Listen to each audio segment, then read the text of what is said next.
live. Let's see.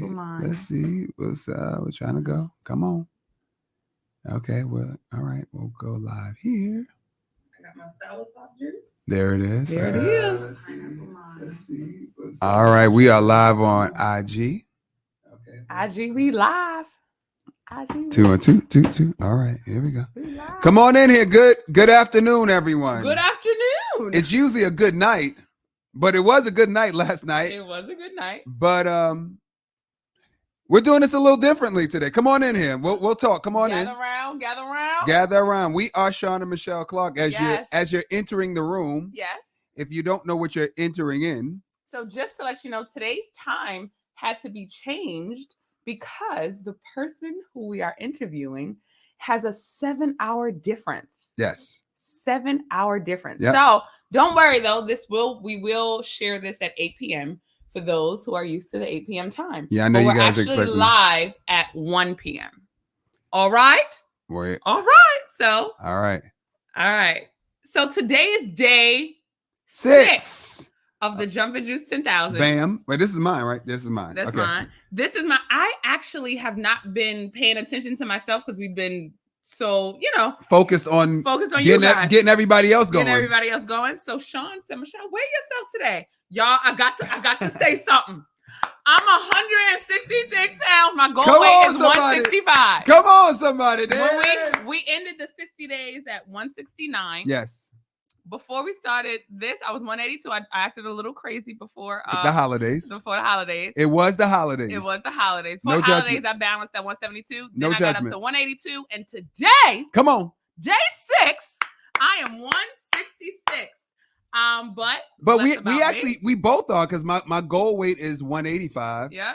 And now I'm at 186. So I'm a pound away. Just 1 pound away. I know we're not the same person, but somehow we're just in sync. We've been together for 15 years. That kind of thing happens. And I still really like 15 years. 15 anyway, years. All right. Let's tell them where they are. Hold on. All right. So this is the Jumpin' Juice 10,000. However, you are on the Double Dutch Aerobics page. Because we are the owners of Double Dutch Aerobics. Yes. Now, what is Double Dutch Aerobics? Well, Double Dutch Aerobics, we do exercises inside the Double Dutch rope. Period. We could teach anybody on the planet Earth how to jump Double Dutch in less than a minute. My wife, Michelle, is a world champion in Double Dutch. Yes, my husband is a master instructor. And this is what we do. So not only do we teach class, we teach teachers how to teach. All right, so if you ever wanted to learn how to teach the sport of Double Dutch or teach Double Dutch Aerobics yourself, you need to get certified. So everything is doubledutchaerobics.com. But that's why also this is called the Jumpin' Juice 10,000, because we jump and we juice. Listen, if you're just joining us, we are jumping. We're juicing and we're jumping. We're jumping into juicing. Yes.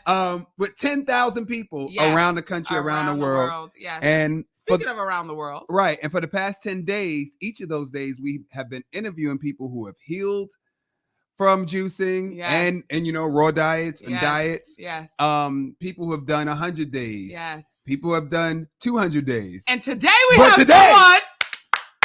But today we have someone who did 366 days to be exact. And healed herself. That's the most important thing. That's the most important thing. She healed herself. Yes. We are going to bring her on. We're going to bring her on. Her name is Sarah. She did 366 days of juicing. So you on day 6. You got to keep going. All right. Come on now. Welcome, Sarah. Hello. Thank you so much for having me. Yes. Well, first, wow.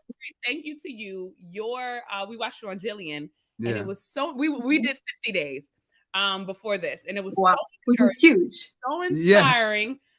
So thank you for sharing your story, and we would like to help share your story with the people who we are juicing with today. Yeah. So thank you. Now, I was gonna say I thought my 60 days was something. Right. It is. It's a really big deal. Oh no, every day you do is a huge deal, because every step that you take in helping yourself and moving forward is the biggest deal in the world. Yes. Well, thank you for making me feel better. Yes. Okay, so let us know your story. How were you introduced to juicing? And why did you do a juicing for 365 days? 66. 66. Yes. 366. It was a leap year. So I got lucky. I got that extra day. Yes. So I kind of found juicing interesting enough through Western medicine. I was really, really sick for a long time. And I don't like saying the words I was really sick because I wasn't. I was experiencing symptoms that I needed to experience in order to learn a lesson. That's all that sickness is. Speak on it. That was good. Sorry, I had to process that. That was good. And I only want to say that's good because I suffer from infertility. I also healed myself juicing to have children. Wow. I suffer from fibroids. And I realized that wasn't only about me. Just like you just said, it was something I had to go through to get my children and to help other people. Mm-hmm. So I just want to, that was beautiful that you said that. That was totally excellent. Understand. Yes, I'm sorry. I'm sorry, go ahead. Yes. No, I love it. I love your guys' energy. Yeah. You guys are really fun. Thank you. So I was experiencing a lot of symptoms that at the time I thought were the most awful things in the world. And to be fair, it was pretty sucky at the time. Like going through it was not fun. Yes. I'd been diagnosed with over a dozen health conditions through the Western medical system. I was in a wheelchair. I had a feeding tube. I've been in organ failure multiple times. Doctors told me that I was going to die. And I was at this, and I had specialists all over the United States, and I wasn't able to take care of myself. So my mom would fly with me to all the appointments, and she would push me in my wheelchair because I couldn't push myself. And I remember getting to this one doctor in El Paso, Texas. When I'm originally from Atlanta, so it's a bit of a trek. That's where we are. Yes. Wow. So I was with my mom, and she rolls me into this doctor's appointment. She's sitting in the room with me, and I had with me a stack of papers of all these alternative trials and things that I found online that were coming to market, things that I thought could help me. Because at this point, I was deeply enmeshed in the Western medical system. For me, doctors were my God. Right. What the doctor said, that was it. You did not get above a doctor. If he had a white coat, if she had a white coat, that was it. That was it. That was it. And I'd been in the system for quite a few years, and it's funny now looking back on it that it took me so long to realize that that's not. If I've been in the system for several years and nothing's changing, why am I continuing to be in the system? Right. That's another story. No, that's the way we were raised. That's the way we were raised. You go to the doctor takes care of you. That's it. What did your doctor say? That's it. Yeah. Right. Well, this doctor, he looks at the stack of paper that I had, looks at me, looks at the paper, looks at me, puts the paper on his desk, and tells me, you need to wrap your pretty little head on the fact that you're not getting better. Wait a minute. Pretty little head? Your pretty little head? Yep. And so where condescending. Where was this? Out here in Atlanta? No, that was in El Paso. El Paso. Oh wow. Yeah. And no, it was very condescending, and it was awful, but it was also the greatest gift, because after that statement, he proceeded to tell me that how I was going to die and what it was going to happen. And in his eyes, it was going to happen within the next 2 years. Within 2 years, I would be dead and gone. I was, I think, 24 at the time, 25, somewhere in there. Whoa. So I left that appointment devastated. I was bawling. After my mom was pushing me, she was pushing me down the hallway, and I'm crying my eyes out. And she's looking at me. She goes, "Why are you crying?" I'm sorry, but we're not just in the same doctor's appointment. Right. You were sitting in that with me. Right.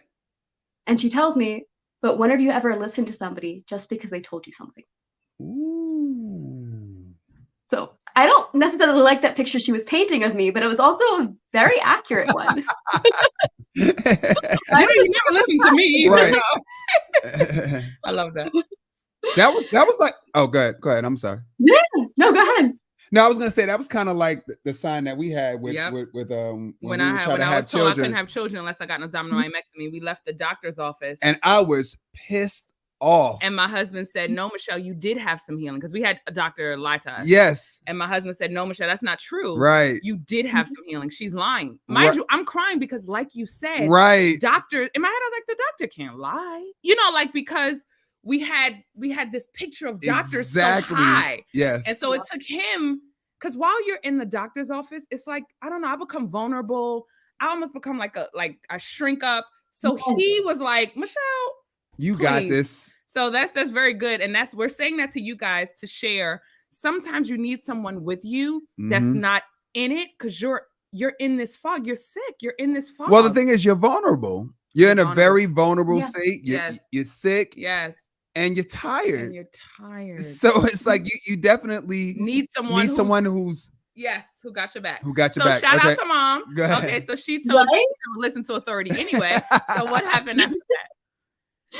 So I had a different, I was seeing several specialists at this point, and my cardiologist wanted me to see a geneticist to get the overall diagnosis of what he thought was the underlying cause of all the conditions. So he sent me to this geneticist, and he wanted me to go to a different one who was not on insurance and wanted a crazy amount of money. I was like, I'm going to find someone on my insurance. Right. I cannot afford to pay out of pocket for all these things. This is not happening. Right. So I found someone on my insurance who also happened to be involved in alternative medicine. Now, I was not before this doctor. This man had given me this death date before him. I was not open to anything other than Western medical. I was in a box. Right. Yes. Yeah. But because of him and because of what my mom said, I became open. So when I saw this geneticist and she said, listen, you are the most severe person I've ever seen with this. I cannot help you, but maybe this can alleviate some of your symptoms. And she recommended the Garrison therapy for me. From there, I was like, okay, maybe there's some hope. And for those who don't know, the Garrison therapy is a protocol developed by Dr. Max Garrison, typically used to treat cancer patients. Yes. And it's food cure. Yeah, the food cure. Yes. Oh, we know it. Yes. Beautiful, beautiful. So I couldn't do the solid food. I wasn't able to eat solids for several years at this point. Nothing, it wouldn't stay down. I couldn't, the soup, I couldn't do it. I tried it, couldn't do it.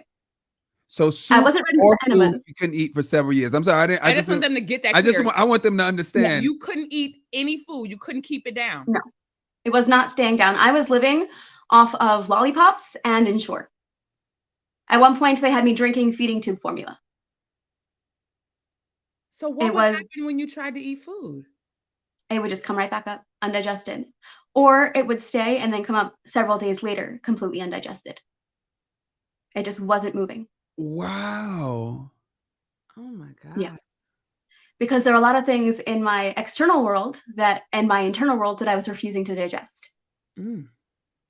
So whatever's going on in the physical body is a direct physical manifestation of what's going on in the internal body. Come on, and it took me a long time to understand that. Yeah. But now, like, looking at all the symptoms that I had, is like, oh, it makes sense that I was not digesting, that my stomach was not functioning, because I was not digesting what was going on in here. Ooh.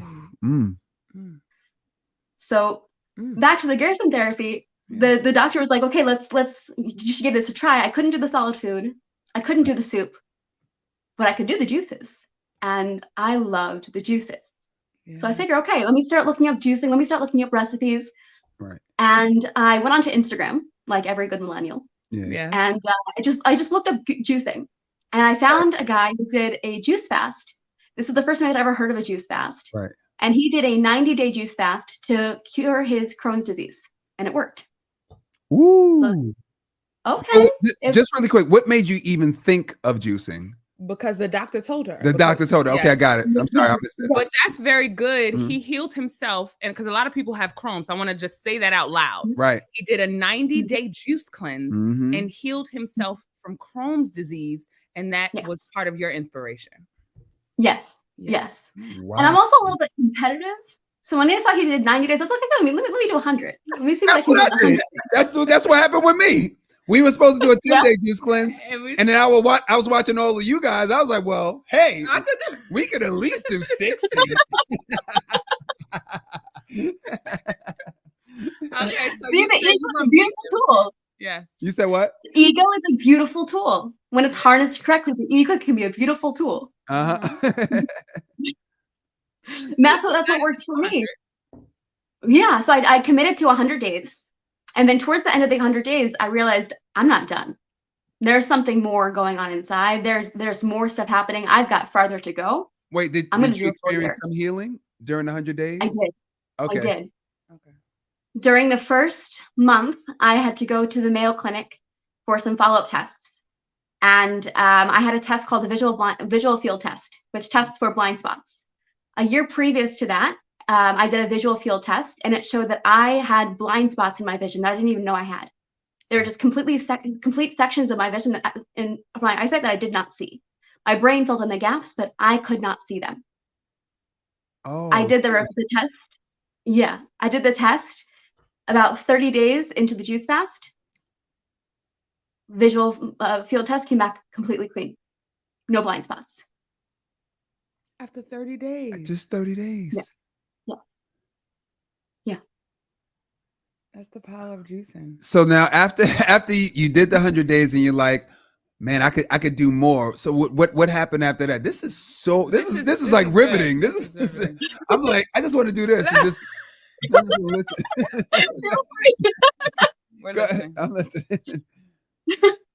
So towards that end of the 100 days, I committed to do a full year, and I started documenting everything. I had a daily journal that I kept I started an Instagram account around day 50.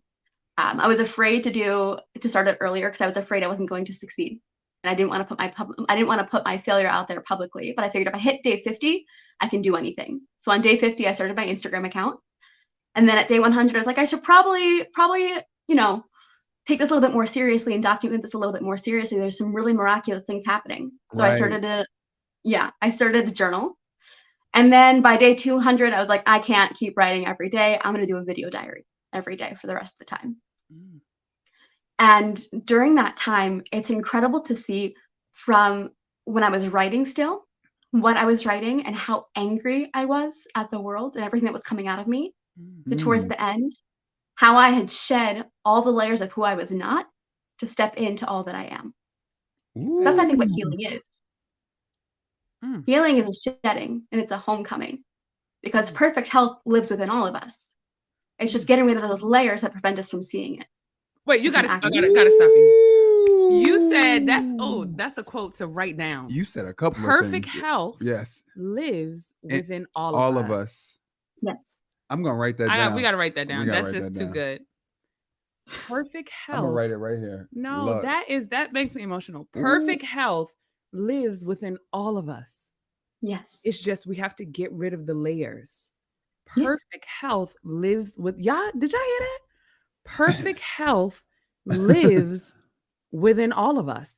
And because you were journaling and releasing, because oh my God. So more than not only were you healing physically, but because of all the release that was happening, you were clearly healing everything, literally, emotionally, physically. Oh, I'm sorry. That's just so, but I had to stop because that quote is you got to pause for that one. Just a moment of letting that digest. For the people who are sick, for the people who are suffering, perfect healing lives within all of us. We all have a right to be healthy. We all have a right to be healthy. It's a birthright. It is a birthright. Okay. 100%. So we're on day 200. We're listening. Sorry. We're on day 200.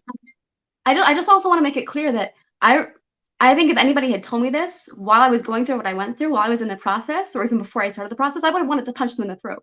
Right. So for anyone who's getting angry or triggered at hearing this, it's okay. It doesn't mean it's not true. Yes. That's 100%. You're allowed to be angry at it. If you feel like it's not for you, you're wrong. And you're allowed to be angry, and you're allowed to want to punch me in the throat. Here it is. Go for it. But I'm telling you the truth. You can and you will heal. You can. That's it. That's just the fact. That's just a fact. I just wanted to point that out really fast. No, I know what it's a point. If you told me this, I would have wanted to punch them. Right. Go for it. I'm here. Can't touch me because I'm speaking the truth. I love that. So you're on day 200 and this is so good. And what happened after day 200? So around day 200 is when I started having some really major healing crises. It was around that time that I was out of my wheelchair. I pulled out my own feeding tube at home. Don't try this at home, folks. But I did not want to go to a hospital. I did not want to pay $200 for a surgery when I could just YouTube it and do it, and I did. All right. Right. Also, plenty of my no YouTube. YouTube is everything. You could build a house. You can do anything on YouTube. Yeah. I my husband and I fully plan on building our house from YouTube videos and tutorials when the time comes. Oh, I love it. I love that. I love that. That's dope. Okay, so you pulled out your Feeding tube. Wow. Okay. Yeah, pulled out my feeding tube. I started walking. I was off all my medications, and I started going through a major healing crisis. And I think the timing was really, really significant, that it was around day 200 that everything was happening. It was just past the halfway mark. The halfway mark was day 183. So around day 200, I'm just past the halfway mark.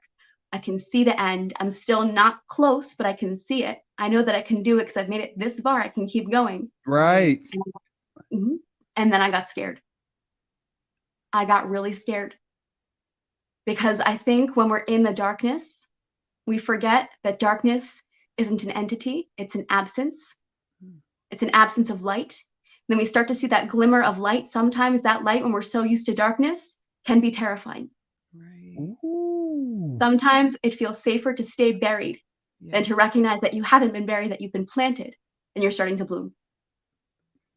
You better. Where's the book, honey? Where's the book? Because Sarah. this is I don't know if you know, but you preaching over there. I'm these sorry. gems, and that's what self-sabotage is. Woo. Self-sabotage sometimes is you're close, you're getting there, and then it feels unfamiliar and scary, and then you do things to in all aspects of life. Yeah, in success. In right. health, Yeah. you do things to I don't know if it's the mental brain. I don't know what it is, but let's hear. It's comfort. It's comfort. Yeah, it's comfort. You used to. Or, yeah, you just sometimes because there's no growth in the comfort zone.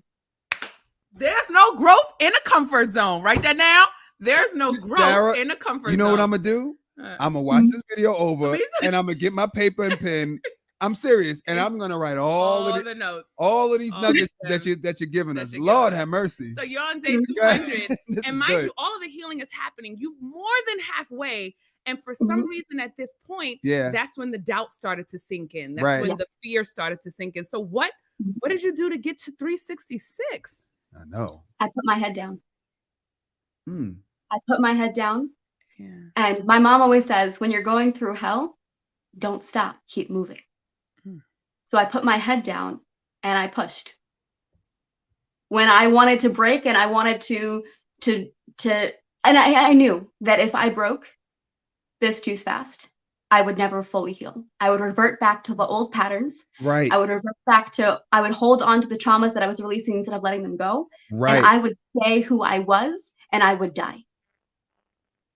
And there were times when it was really hard around day 200 that I was ready. I was like, you know what? It was a great run. See you in the next go around. I don't want to do it. I don't want to be here. This is not for me. Right. And then I thought about my mom. Who at that doctor appointment wouldn't let me give up on myself. Who, when I first got to, when she first saw me when I was sick, I was living overseas when I first got sick. And when I got home for medical care, she saw me and she broke down. Both my parents did. I was skin and bones. You could see every bone in my body. And I was semi-conscious most of the time. I could not move, could not get off the couch. I was actually forbidden to walk because I was losing too much weight too quickly. I was allowed to go from my bed to the couch and to the bathroom, and that was it.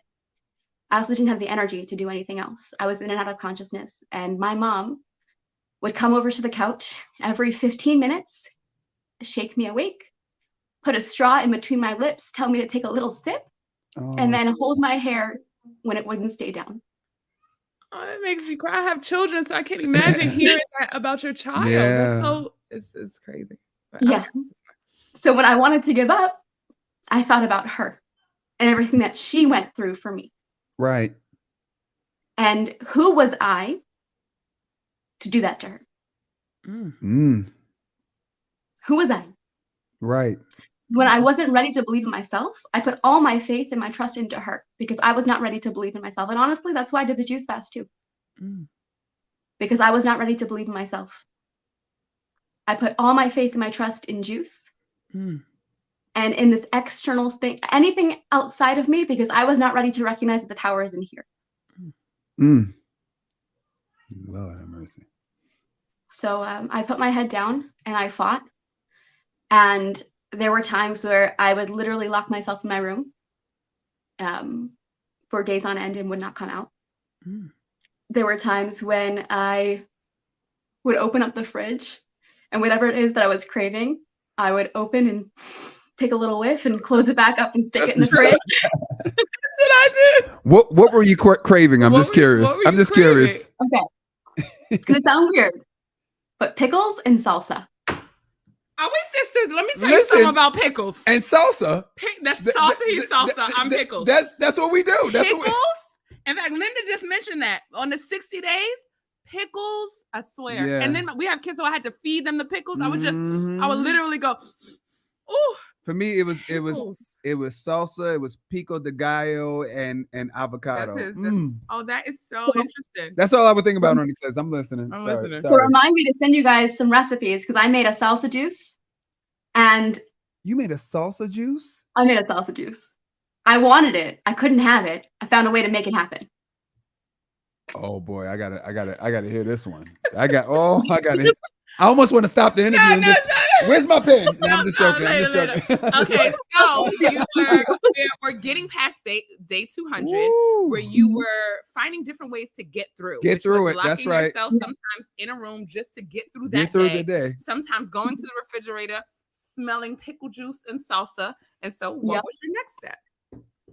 And then I started to, once things started to feel a little bit more doable, I started delving really deep into mindset work. And I found the book Breaking the Habit of Being Yourself by Dr. Joe Dispenza. Ooh. And it changed my life. No, you can't. No, you can't write it down. Breaking the habit. No, I'm sorry. Keep talking. Breaking the habit of being yourself. Yeah, by Dr. Joe Dispenza. I might. And that book changed my life. I had been in and out of therapy since I was very, very young for different things that I had experienced. And this book, now I'm not knocking therapy for anyone it works for. Right. The fact that I was in and out for so many years without it working means that it did not work for me. And it wasn't this book. I was in therapy during my juice fast. I immediately quit, started meditating, boom, different person. You know, I love me a Deepak Chopra meditation, okay? Deepak is good. He's good. He's got some really great abundance ones on Spotify. The 21-day abundance meditation is amazing, okay? Something always happens at the end every time I do that meditation. It's absolutely. Okay, you're inspiring me to keep going with that then. Oh, yes. Oh, the 21-day abundance. Watch. Your house will be built. Watch. The 21. I'm telling you. Right, Sean? Our kids listen. Our kids listen to Deepak Chopra. Deepak Chopra. To go to bed. To go to sleep. Yeah. That's amazing. Sorry. So you started meditating. You started meditating. More healing started happening. So what happened when you got to 366? When I got to day 366, I celebrated by running across the finish line of a 5K. Come on. Now, I didn't run the whole way. I'm not going to lie. I did not run the whole way. No. But you started I in a wheelchair. When I started, that's amazing. When I started, I could not walk from my front door to my mailbox without passing out. Without passing out. Without passing out. And you ran 3 miles. You ran and walked 3 miles. Yeah. At the end of 360. Oh my God. Yeah. And then I went to DeKalb Farmers Market. Hey! We got the box. That's our spot. We get everything from there. We have 70 apples right there from the farmers market. That's what I miss. I miss my family and I miss DeKalb Farmers Market. Yeah. And Buford Farmers Market. That's another good one. But that's what I miss. We went once. To Buford. But DeKalb was like our regular. That's our spot. That's our spot. Yeah. That is crazy. So, get out of here. How did you feel? What was that moment like? Because I'm sure you can remember, you remember where you started, and then running across that finish line. I probably wouldn't have made it. I would have broke down. I tried. Yeah. So I was getting tired. I was walking, and then I saw the finish line. I was like, my parents are recording this. They are here celebrating me. I'm gonna run. I don't care what I have to do. I am running. So I dug out all that street and I ran across that finish line, and I crossed over, and I just broke down. Yes. And there's a video. My dad sent me the video. and you can see me running across the finish line, and I'm just like running, and then all of a sudden I'm sobbing like this into my hands. He goes, and in the video he says, "Oh, she's crying." Oh, your parents must have been so proud of you. So proud. And they did not know what I was doing. They did not know why I was doing it. They just wanted me to heal. They didn't care what I did. They didn't care what I did. Whatever they wouldn't have cared if I decided that standing on my head every night at 7:03 p.m. and clapping my hands was what was going to fix me. They would have held my feet up in the air. Yeah. Right. Right. They didn't care what it was. They didn't understand it. I offered to make them juices. They didn't want any part of it, but they supported me the entire way. I'm very, very lucky because not everybody has that support. Not everybody has it. Now, did you, during the 366 days, what are some of the detox symptoms that you had? I experienced a lot of puffiness. There was a time where my tongue also was completely swollen. Wow. But my biggest symptoms were really the mental and emotional. Those are my biggest detox symptoms. It was less the physical. And I really believe that's because for me, everything was rooted, and I believe for most people, everything was rooted in the emotional. And the juice was allowing me to go in and touch on the emotional in a way that I'd never done before. So that's where all the symptoms were coming from. I had done all the things for the physical body in the past, right? I had tried all the different things. I had seen all the specialists. I had done all the things, but I had never really allowed myself to go to the root of it, to go to the actual cause, to go inside. Right. So this juice didn't give me an option but to sit with myself and to face myself. So for me, all the symptoms were when I came face to face. Ooh. Now I'm blown up. I know. This is so good. All right. So you did a 5K. Did you work out before you did the 5K? Did you like what did you do? Like, what was your process? I built up. Coming from, I'm listening. Yes, no, I definitely had to build up to it. So I pulled out my feeding tube. I believe it was February of 2020. It was January, February of 2020. Oh, wow. And at that point, I was starting to get out of my wheelchair and walk around on my own. I started the juice fast in November 15th, 2019. Got it. So by middle of December, I'd already seen results with the visual field test. And I'd already started to feel a little bit better. So by January, I started trying to move around a little bit more.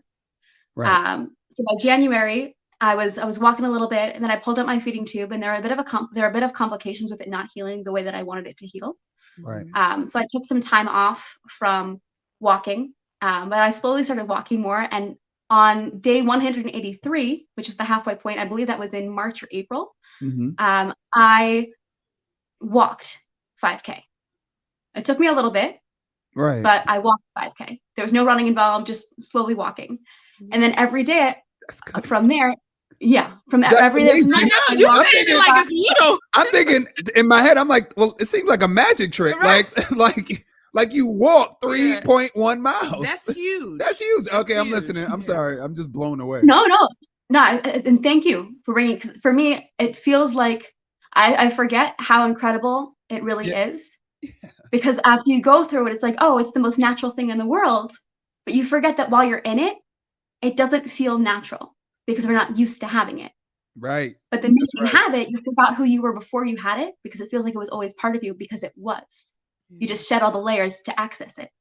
Ooh. So it's hard for me to even remember who I was when I was experiencing all this, before I experienced all this. It's hard for me to remember and to tap into that because that wasn't who I am. Who I am now is always who I was. I just had layers on preventing me from accessing. Woo! I'm telling you, I'm gonna watch this video 2, 3, 4 times. I just want to say the reason why that's so important. I love it. The reason why that's so important, especially when it comes to healing, is because we identify ourselves with things that we do, and it's not really us. So, including myself, like I would call after 60 days, I let go of coffee. I did coffee every single day, but it's like I called myself a coffee drinker. Like I am a coffee drinker. But that's not true, right? When we start making identities on food, no, I'm a meat eater. I'm a meat, it's harder to let it go because we think it's who we are. Right. As opposed to something that we're just eating. You understand? Now, imagine we're not trying to change everyone to veganism, but we're just saying if you want to let go of something, that's okay. It doesn't mean you're changing who you are because you aren't those things. Right. You understand? You aren't. Yeah. Anytime you better yourself in any aspect, you become closer to who you are. Yes. Right. Yes. Because you start living. Because you start living closer and closer to your potential. Yes. And that is who you really are. That is who you are. Yeah. Now, something that we dealt with, how did you break the fast? After 366 days. Okay. So I'm a little mad at myself for this one, for how Okay. I chose to break the fast, because I had a plan that I thought was going to be a great plan.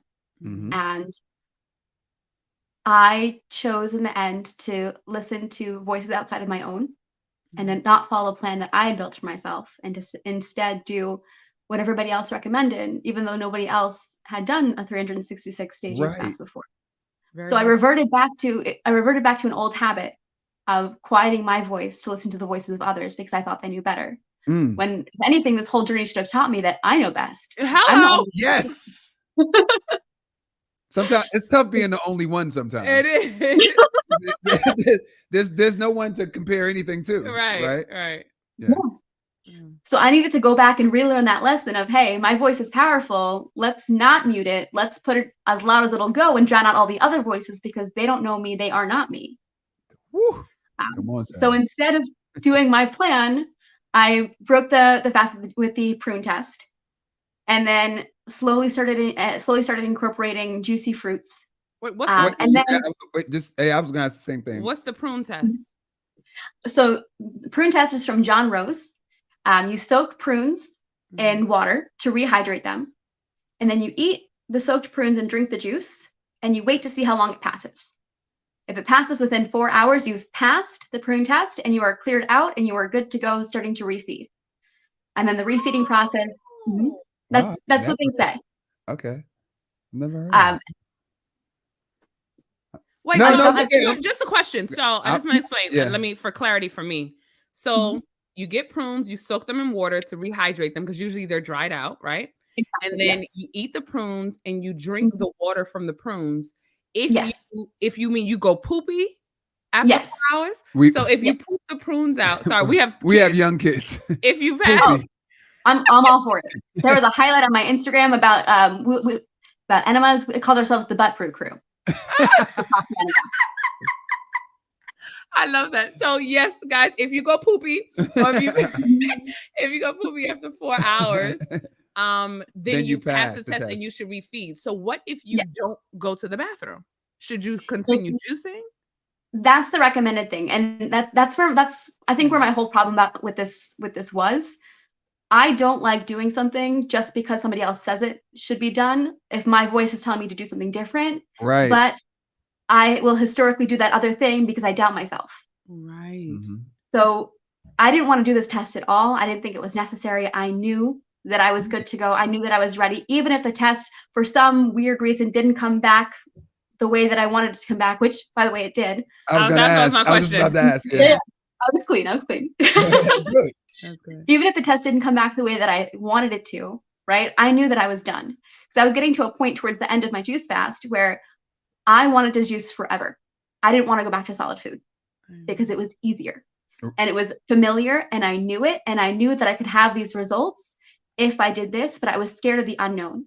So I knew that if I kept juicing, all I was going to do was make things worse. You knew Because it. I was going to be, instead of doing something out of love and out of joy, it would turn into doing something out of fear. And Right. fear-based actions, it doesn't matter how good the intentions are, will always drag you down. Yes. Mm.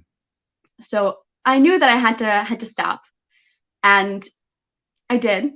I did the prune test. Prune test came back, got the all clear, and I continued following the advice of others, Mhm. and ended up going into a bit of a spiral when it came to food. Instead of this juice fast working on the relationship with the food, the way that I broke it actually made things more difficult with to have a healthy relationship with food. Yeah. Because all of a sudden it was, okay, I was on this one end of the spectrum and I had nothing and couldn't have anything and couldn't have anything for years, literal years, not just the year of the juice fast, but I couldn't have anything for years. And then all of a sudden, other Right. end of the spectrum, I needed something more controlled, I think. I needed something to ease my way back into the sense of freedom. Instead of, I was on one end of the spectrum and I swung all the way to the other end. And in doing so,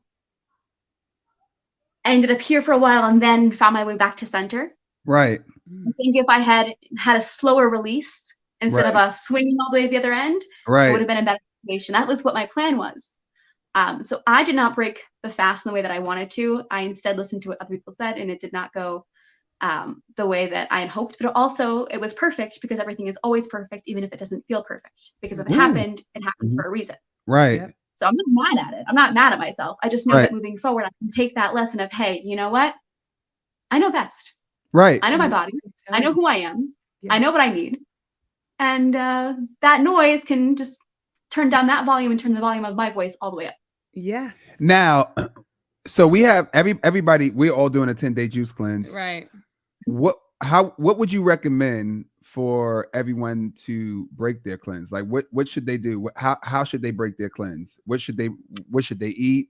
Or what How would long be how long should they eat it? Yes. Based on your experience? Based on my experience, I would say everybody should sit with themselves. Mm.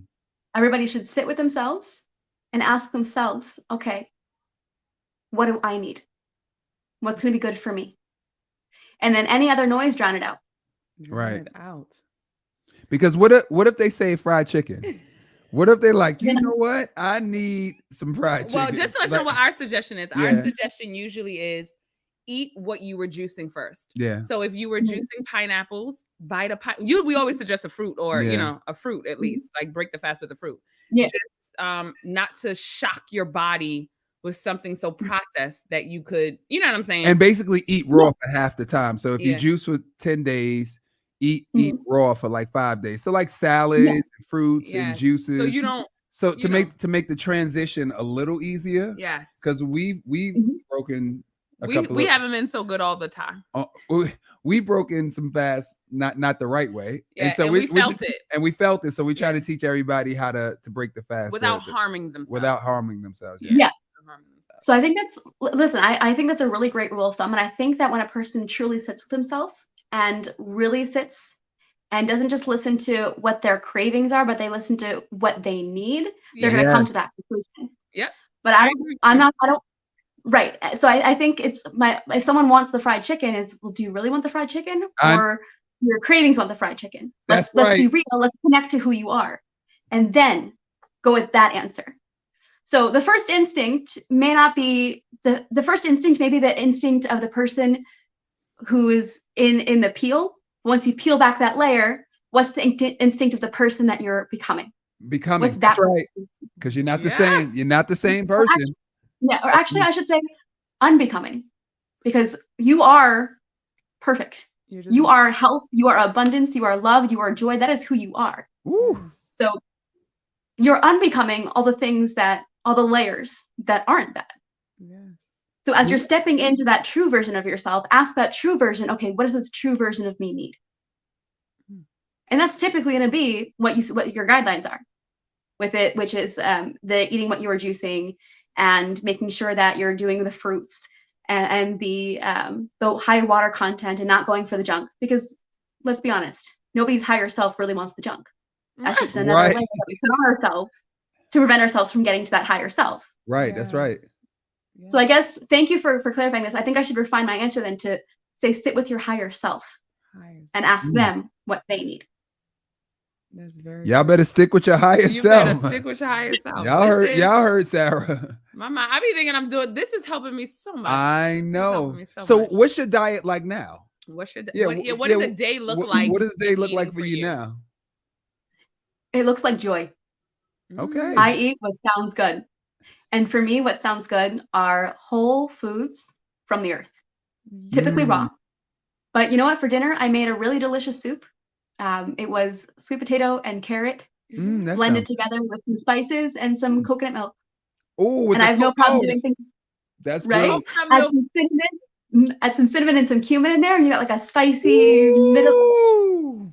Yeah, and that was delicious. But I started off my day this morning with some dates. I drink sparkling water because I prefer it over flat water. Had some persimmons, a banana, Made a quinoa salad. Salad. It's Wait, so what good. you said? Persimmons.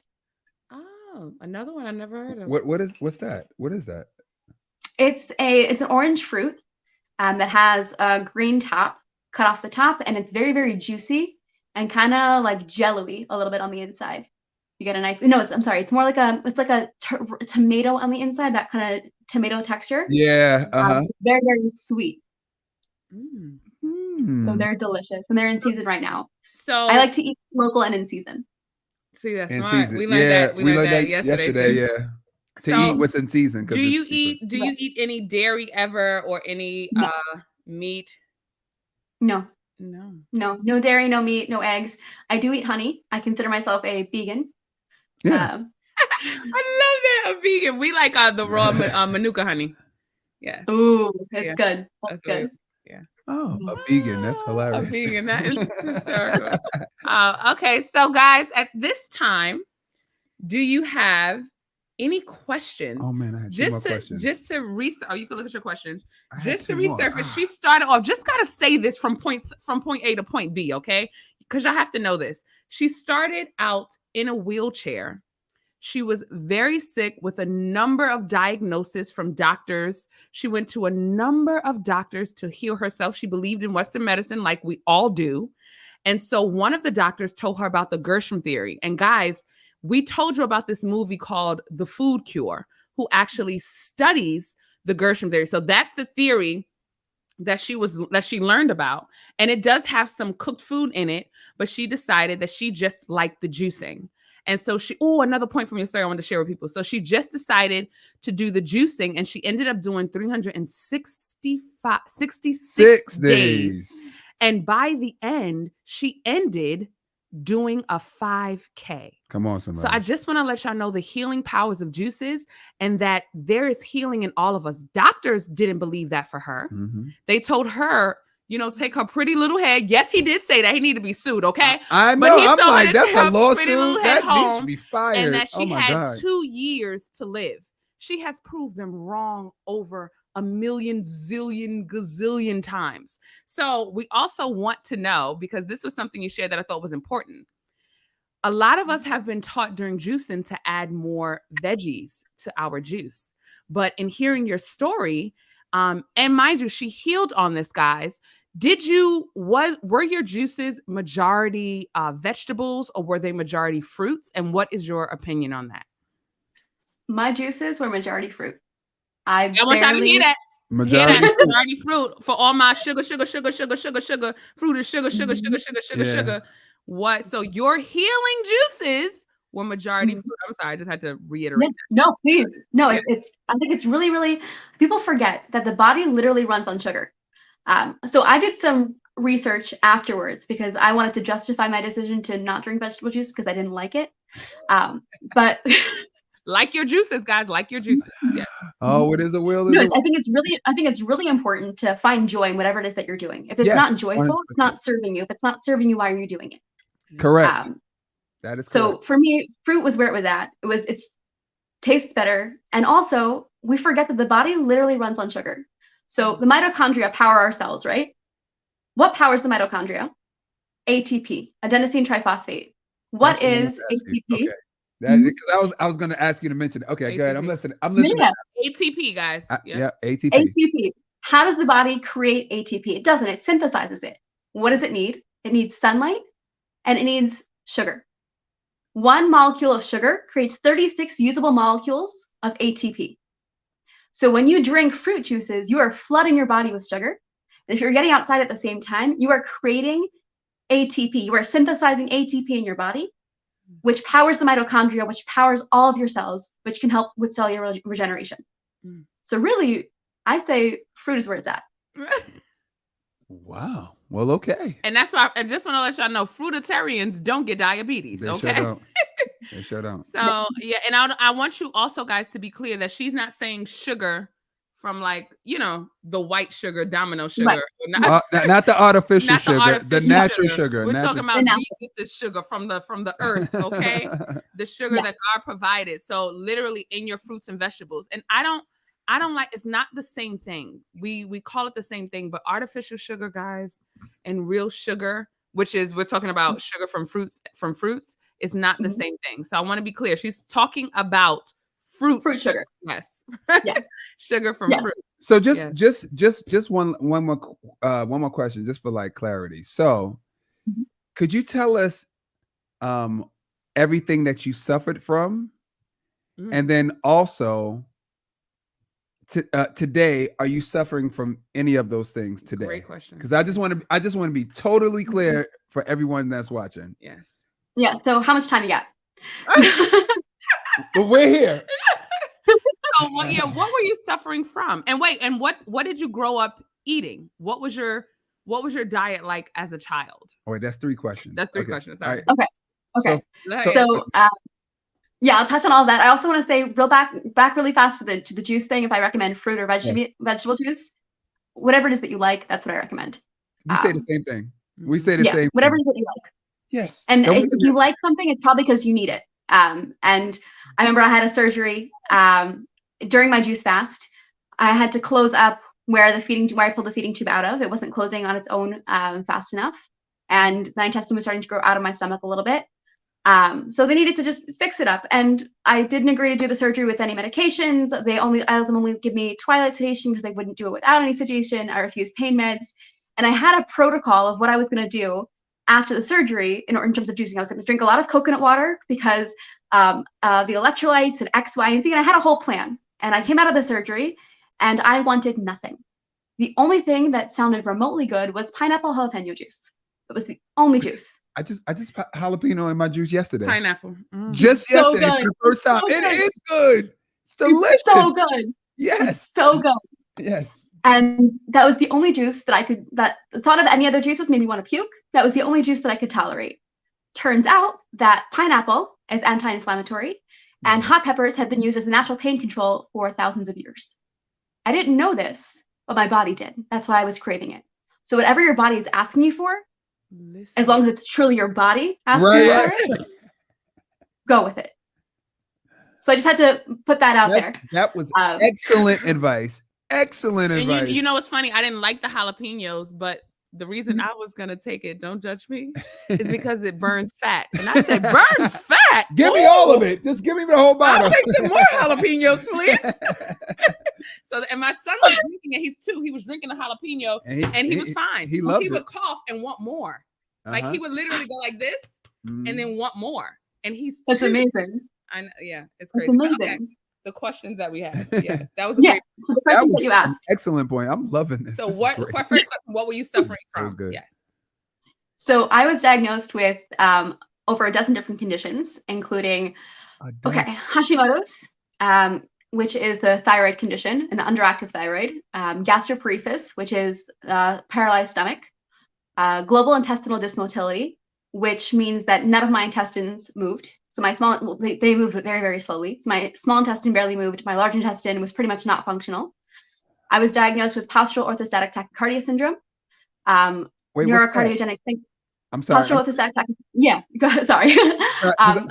It's a form of dysautonomia, which means the autonomic nervous system was in dysregulation. So the autonomic nervous system is what is in charge of the breathing, heart rate, blood pressure, all of that. So and it's also really connected to the vagus nerve and connected to trauma. So when you're in fight, flight, freeze mode, that is your autonomic nervous system. It's the sympathetic side in overdrive, where you're not digesting, you're on hypervigilance, hyper alert. So that whole system with me was very much on the triggered side at all times, which means that when I would stand up, I would pass out. If I would change positions, I would pass out. I would stand up, my heart rate would double, and I would pass out because my blood pressure would drop to compensate for my heart rate skyrocketing. So it was not a fun situation. So I was diagnosed with POTS, neurocardiogenic syncope, which is another form of dysautonomia, and orthostatic syncope, which just means when I stood up, I passed out. I was diagnosed with Raynaud's, which is loss of sensation in the fingers from the cold. I was very, very sensitive to cold. My fingers would actually turn white and purple. I was diagnosed with mercury toxicity and antimony toxicity, so 2 different heavy metals. What else was there? Trying to think. Oh, and the underlying condition that they say everything came from was Ehlers-Danlos syndrome, which is a genetic connective tissue disorder that affects all of the cartilage and the smooth muscle in the body. And the digestive system is made up of smooth muscle, so that's why they said my digestive system was impacted. What's interesting is that this is a genetic condition. I was the only one in my family who was diagnosed with it, and everything that was impacted within my body, even though it falls under the scope of what Western medicine says happens with Ehlers-Danlos syndrome, Right. for me, it directly tied into traumas that I had experienced. So how much of it is actually our genes, how much of it is our traumas impacting our genes through epigenetics, and how much of it is actually doctors putting a label on things that they don't understand so they can make money off of them. I want y'all to hear, because it's Sunday. I don't know if we in church. I I don't want y'all to even hear understand. everything that she just said. I'm processing everything you just said. I know. I'm really That like, doctors put. Oh Jesus! You said wow. you said so many things just now. One, I just want to point out, because a lot of us has been, to me, when doctors say something is genetic, Ooh. it means 2 things. It makes you powerless. Yes. It's like, oh, it's genetic. Oh, it's just like they say with fibroids. Oh, fibroids are genetic, which means you can't do anything. Yeah. That it literally leaves you powerless. And then it leaves them with the power. Right. Oh, it's genetic. You can't do anything. Let me do this surgery on you. Do you understand what I'm saying? It leaves you powerless. And this was genetic. Did y'all hear that? Mm. She said it was genetic. And she healed herself through juicing from all of that. And also paying attention to what's going on around you. So trauma a lot triggers also all of the sicknesses in our bodies. This is just I'm literally speechless. I'm thinking, and this is them putting sometimes science, because I don't want to say doctors, this is what they do in their science books. They put, when they don't have an answer, sometimes they put their thing on it, because they can't. It's just like with you, they didn't have anything else to offer you. And to me, and this is what I want to make clear, I think the language has to change. Right. I think that doctors have to say, my knowledge stops here, but I don't know what else you can, my knowledge stops here. Based on what I know. This is, but not any final things for anyone. Yeah, because doctors aren't God. So it's like we have to change the language. I'm a little speechless because said so much. My mind is like, okay, so now, whoa, did y'all hear this, guys? Yeah. So after, okay, so you had all of those things. How do you feel now? Do you still have? Do you suffer from any of them, or you have? I have no symptoms. I've done repeat tests. All the tests came back clean. All the repeat tests that I've done have come back completely clean. Nothing. Let me tell y'all something. I am in perfect health. I am perfect health. If you don't think juicing heals, if you don't think we could heal a little BP, a little fibroid, if you think you can't heal from a juice cleanse, if you think you can't take your health into your hands, yes, you got another thing coming. This is amazing. This is amazing. I can't tell you how much I needed to hear this. Yes. And so many people are going to get to hear this. Yes. I'm going to repeat this video. And I want to be clear. We're not beating up doctors. What we're saying is our whole system has been backwards. Yeah. It's just like the test that you got, the test and the studies. That's science. I always say my dad got a liver transplant. That's science. Yeah. So we're not dismissing doctors. We're saying that you have to participate in your healing. Yeah. And doctors are one part of letting you know some information. But you gotta have the going. Power to heal yourself. And we have to stop putting, we also, which isn't good for us that we do to doctors, is we put all of our trust and we expect them to heal us. Right. And that's not fair to them because they're just scientists. So let's just listen to their science and participate in our healing. Yeah. We have to participate. You just filter some of it. You Thank give you, and doctor, take. for this information. Okay, you gave me that. Okay, so now I'm going to take this information and go over here. Yes, and do this. To YouTube. Yes. And figure out a way to heal. Yes. This is amazing. Yes. And we had a question. I thought this was a very good question. So what did you have to change anything externally? Meaning, so clearly we know that you did a juice cleanse, but did you have to change cleaning products or things of that nature? Did you have to change hair products, things you put on your skin? So besides internal stuff, did you have to change any of that stuff as well? So I didn't have to change anything, but I think with everything that I did, that change came naturally. Right. Because all of a sudden I'm connecting to myself. What is in this thing that I'm putting on my skin? Why am I putting it on my skin? Right. What is in this product? I don't need this product. So there was a period of time, I remember during my juice fast, part of what I did is each month I picked something different that scared me and I did it anyway. So at one point I had really long hair. I had a hair salon that I could sit on it. And it was the only thing that I liked about myself at the time. So I cut it all off because I wanted to have to face myself. So there was a point in time where I saw a woman at the pool who didn't shave. And I thought to myself, I could never. And the thought was, I could never, not that I didn't want to. And that's a valid thought is I don't want to, that's not for me. Right. The thought was, I could never do that. So then I forced myself to do that. Right. So during this time, things evolved naturally, and I wanted to do better for myself naturally. It wasn't that I had to change any products. I just no longer wanted these things as part of my world. Right. And actually, it was interesting. During my juice fast, I didn't need any deodorant. I didn't smell. I didn't need any body wash. Yes. I stopped washing my hair entirely. I didn't need any of that stuff because my body, I was living in alignment. Yes. Exactly. So it wasn't that I needed to change these things. They weren't relevant to me anymore. So why was I doing them? What juicer did you use on the 366 days? So we went through I was burnt out on day 5 or something. So. And I had Yeah, so I had a Breville. The horizontal? Yeah, I had so he had the Breville. We were juicing 2 different juices. He had the Breville. I had the Omega, and then we ended up ending with the Nama. Come on, somebody. That Nama is. I brought my Nama from America to Israel. I have to use an adapter for it and everything, but once I got the Nama, there was no going back. No going back. Let me tell you something. That's what we try to tell and a lot of people are buying. Yeah, because, a lot of people are buying. But listen, if you can invest in a Nama, by the way, there it is. That's a discount code. If you can invest in a Nama, do it. Yes. Trust us.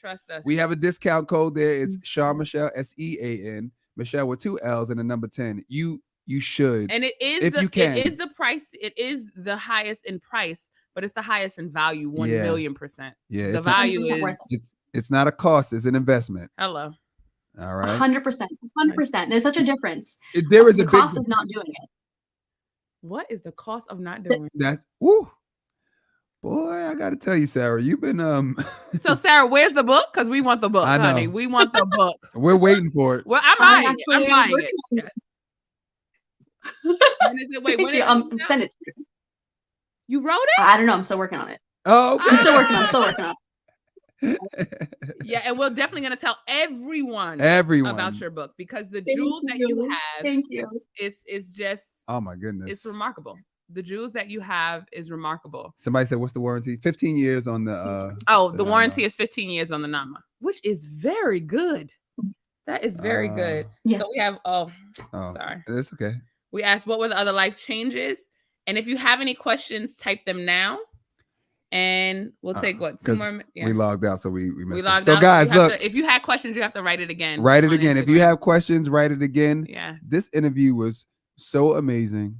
Yes. This was so amazing. I'm gonna be thinking about this all day. This was really amazing. I'm gonna watch it over because the gems that you drop, healing is in all of us. And I'm not only thinking about myself, I'm thinking about all the family members, all the people that I know who are sick, who need to know that healing is in all of us.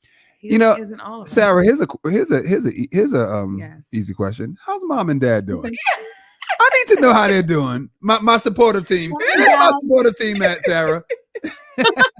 Mom and dad are fantastic. They are fantastic. Oh, we love that. We love that. Mom and dad. That's really good. And that's even, guys, They're I the want best. you to know, during the people doing this juice cleanse, remember, those of you who have family around you, those of you who have children around you, those of you who have parents around you, they're watching you. So everyone is watching you. So just like, part of her motivation was that her mom literally was helping her or had the confidence for her when she didn't have it for herself. That's right. So that makes me think of myself as a parent. Just all the layers. Sarah, they're saying that they just love your spirit. I'm just reading the comments. They love you, Sarah. They're like, oh, I'm buying her book. I'm buying her book. Like that. So guys, as soon as you're ready, Sarah. That's it. All the books are sold out. Get the mailing ready. Get it ready, Sarah. Somebody's asking for the salsa juice recipe. You gotta buy the book. And okay. It's not even me. They're asking for it. You want to throw it out there? You want to let them know what it is? Or at least a little piece. Okay, I have it written down. I don't have the exact quantities on me, but feel free to experiment with these ingredients. And if you want, I can send you guys what I have written down. Yeah, okay. I'm gonna send it to you anyway. But I remember with the ingredients, I used tomatoes, I used jalapeno peppers, I used cucumber, I used onion, I used garlic, I used celery, I used carrot. Anything that you would find in salsa, I threw it in there, except for the spices. I didn't use any spices in my juices. Yeah. And then if I wanted something a little sweet, I would throw in some pineapple to make it a pineapple salsa, or throw in some mango to make it a mango salsa. But I can send you over exact quantity. Salsa is raw anyway, because we've been trying, when we finished the 60-day, we were trying to eat a lot of raw vegan. And salsa is raw anyway. And it's delicious. But we have a video. Would you add lime to the salsa? Yes. I would juice the lime, and I would also juice some of the rind, some of the peel for the lime to give it that extra zest. Not too much, because then it gets bitter, but a little bit. No. Yeah, I would add lime to that too. Sarah, you done started something. You done started something. We about to go to Whole Foods and get some. Right now, I'm thinking, I'm gonna watch this over. I'll send you guys over my recipe. I have a recipe ebook that I'll send over to you guys. It's a PDF. Feel free to share her social up here. Okay. So I don't sell it. It's just something that I have. So I'll send it to you guys if you want to share it to whoever you want to share it with. Feel free. Okay. Enjoy it. We'll do that. But just some recipes for my journey. That's perfect. So guys, make sure to follow her on Instagram. When that book comes out, we will share it with our entire audience. We'll do this again. And we'll do this again. We're 100% getting again. What you said, even in terms of, because and Sean always says this, we always say this, the decision has to happen here first. That's right. The decision happens here first, and then you start to do all of the work. And anything you want. Anything you want. If healing is what you want, then make it happen here first. Because that's what. Then watch. It has to happen there first. Well, because you live here. Yes. You don't live here. Yes. You live here. You live here. All right. And that book I'm reading, I'm on my book thing on 2024. All right. All right. So I think. There's somebody said you should invest in the Nama, is what we were saying. Oh, so the Nama is $550. But what does it cost not to have the Nama? It costs a lot of time, I'll tell you that, because I had the Omega and I was in the kitchen zooming for a very long time. Somebody asked earlier, what's your favorite juice mix? Oh, yes. What's your favorite juice combination? Oh, okay. It really depends on the season, but I love pineapple with habanero pepper. I love clementines and strawberries. I love green grape and strawberries. Oh, that's a sweet drink. It tastes like a strawberry daiquiri. Yeah, I love the sugar. Yeah. Anything with grapes is like kicks it up. And something you said before I wanted to highlight. And this is something that we realized during the 60 days. Just like you said, your body will start to tell you. So I remember when we first started juicing, we used to mix 25 combinations, right? Nothing wrong with that. Be clear, guys, on the juice cleanse. Nothing wrong with mixing and mixing and mixing. No. But at the stage we reached, we started just liking like a pineapple juice. Or an apple juice. With the lime. Or an apple juice with the lime. Very simple drinks. Very simple. But we didn't know what our bodies were. We didn't know that this was a common thing. We just thought maybe we were getting lazy or maybe we just liked. But little did we know, we learned from Barbie, who was a raw juice chef, that because the simpler it is, sometimes that may be even more cleansing. And you said, just like you said, I think you said you like 3 recipes. I mean, 3 ingredients to your juices. Right. Not as like a strict rule, but that's what your body started to like. So I want to let people know you don't have to have 25 ingredients. Sometimes, what'd you say? What was the last recipe you said? The 2. Oh, what? Pineapple? Oh, yes. Orange and pineapple and what's the peppers you had? Oh, jalapeno. So pineapple habanero. I liked that one. Oh, that Clementine. me. Yeah. Her. Oh, okay, yeah. Yes. Habanero. Clementine and strawberry and grape and strawberry. Those are some of my favorite. But also, I have to say my favorite juice was whatever juice I was drinking at the time. Okay. Soursop. No, because when you leave a soursop juice is, I would make it fresh. I lived in Hawaii for a little bit after my juice fast, and I lived on a raw vegan fruit farm, and we would pick the soursop and we'd juice it in a nut milk bag, and it was. Oh my goodness! It's different. Soursop juice. Yes. So where are you now? What country? Where are you? Right now, I live in Israel. Oh, okay. Oh, nice. Mm-hmm. Nice. Oh, that's fabulous. Let's see what else. Yeah. Okay. Yes. I think that's it. Can we juice that are frozen? So if they're talking about like frozen fruits, so you can't juice frozen fruits. You I think you'll destroy your juicer. Yeah. I've never done it, but I would assume yeah. that you would destroy your juicer. Yeah. In a pinch, if you let it thaw before you throw it in a pinch, you'll get a bit of juice out of it, but it's not worth the time or the money. It's not worth the time. It's not worth the time. Somebody said, well, what should we invest in? Oh, the Nama. Okay. And yeah, I think that's it. I think that's it. I think everybody's like, everybody's in shock, like, wow. Well, I think what you inspired us to know is that healing does exist in all of us, yes. and that you don't have to be whatever sickness you've been diagnosed with. You don't have to. You're not. It could just be a part of your story, and maybe you're watching this video to know that you can heal. Right. So you were here intentionally to know that, that's just a part of my story. Right, it's not my whole story, or it's not who I am. But also, even if it feels like it can't happen. Yes. You made us know that it can. I mean, the funny thing is if you had asked me before the day before I decided to try, if it was possible, I would have told you no. Right. I would have told the day before I would have told you no, it's not possible. Get away from me with that thought process. No, I don't know. Let me live these next few years that I have, and that's it. Yeah. Oh, one more. The last question is: how did you grow up? What did you grow up eating? Like, what was your diet like as a child? So we had growing up, not the standard American diet, was healthier than that. My mom was very much into vitamins as we were kids. Very much, she actually had all of us have individual tests to see exactly what we needed. We had our own individual combinations. It was always home cooked meal. My mom was very big into the health world. Always had a home cooked meal. We had junk food occasionally, but we didn't really keep it in the house. But I was an emotional eater. So at every opportunity that I had, in order to avoid feeling my feelings, I would hide and push them down with food. So I would find any junk that there was and get up in the middle of the night and sneak snacks and then hide the evidence under my bed. Right. So I didn't grow up with the standard American diet, but I gave myself one in order to not feel what I was feeling. Interesting. Now, did you take any herbs or vitamins during the juice cleanse? I tried to get into it and it just wasn't for me. And I'm not saying that they're a bad thing. No, but I think that they have a time and a place. And if it doesn't resonate, then why are you doing it? And it didn't resonate with me. Not for a place that I don't believe in them. Just, I didn't need it. Right. That's not where I was. Well, you're juicing for 366 days. You definitely don't.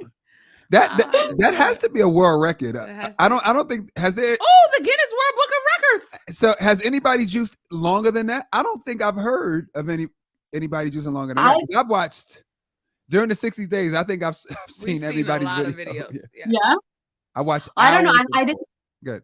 I didn't do any research on it beforehand. I don't know if anybody did longer. It wouldn't surprise me if they did. It wouldn't surprise me if they didn't. But I want to emphasize also that it's not the length of the time. And I think that my healing took 366 days because I decided it would take 366 days. I decided that I was going to do a year. So therefore, that's how long it took me.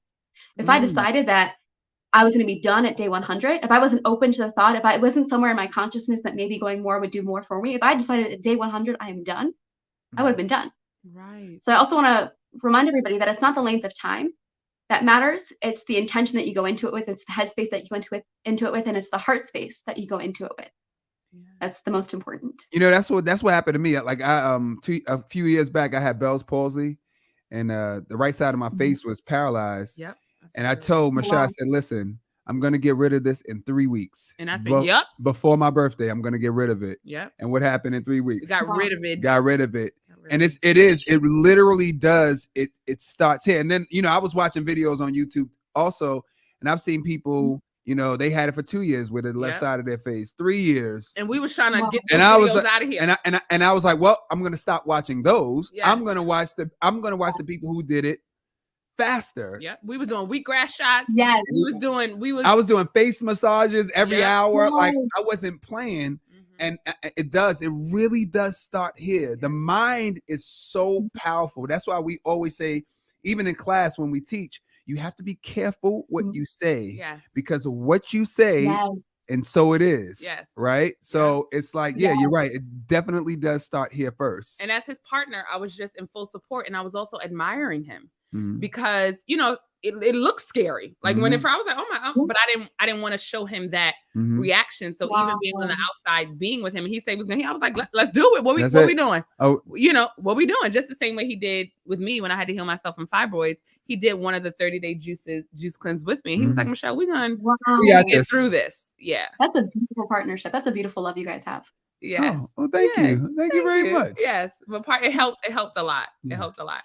But on this time, I think this is all. We can let our Sean and Phoenix and Maverick come downstairs. We like to end the show with bringing our kids down. So you see 2 kids behind us. We had another one since that photo. Yes.